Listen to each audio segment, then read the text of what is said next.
natin to. Kuya, ate, pwede pong pa-try lang ng isa? Yung chicken asado. Meron silang pork, chicken, pork cheese, chicken cheese. Parang sarap bilhin ng lahat. Kasi 10 piso lang eh. Sige lang, may ginagawa ako. May ginagawa. Na-curious talaga ako sa mga drinks nila dito. Sarap, parang sarap mag-grocery. Tapos eto, 19 lang. Sa iba, ano to eh? 20 something.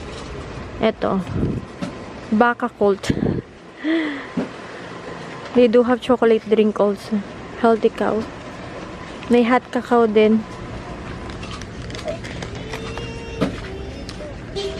They have the hello. Nakakamiss. Yung hello nila. Meron din sila din Graham's crackers. Ito din, sunflowers. Ano kaya masarap dito sa... cream, oh.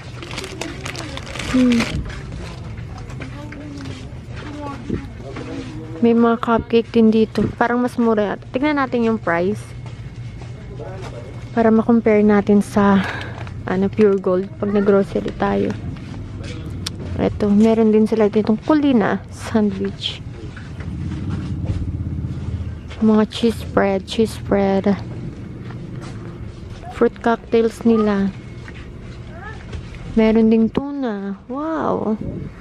May corn tuna din. Corn beef. Luncheon meat. Wow, may honey sila. Shucks. Bili nga tayo ng honey. Para papak. May ganito sa Turkey. Meron din pala sila dito. 75 pesos. Ano itong mga drinks? Kamikaze.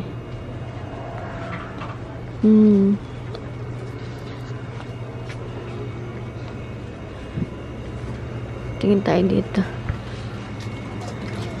Room tour tayo. So, pagpasok nyo is meron kagad ditong table. Ayan. Tapos, eto yung lalagyan na ng mga shoes. Eto hindi to sa amin. And dito naman sa part is meron na kagad toilet. Why? Dapat kasi kanina malalim. Tinanggal ko yun. Naglayasan sila. Mga ipis? Oh my. Diyan, marami Oh my. Ayan ang mga ipis. Tsaka hindi Oh lang. my. Hindi lang dyan. my. Mas may mga malaki pa. Oh my. Talaga. Ang itlog nila dito, Ate Sally, ang dami ding ipis. Oh?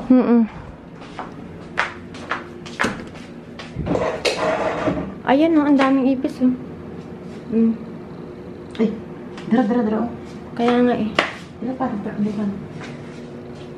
Tapos, eto bagong ayos lang yan. Ito yung toilet. Ayan. Tapos, eto naman yung sala. And then, here's the kitchen nila.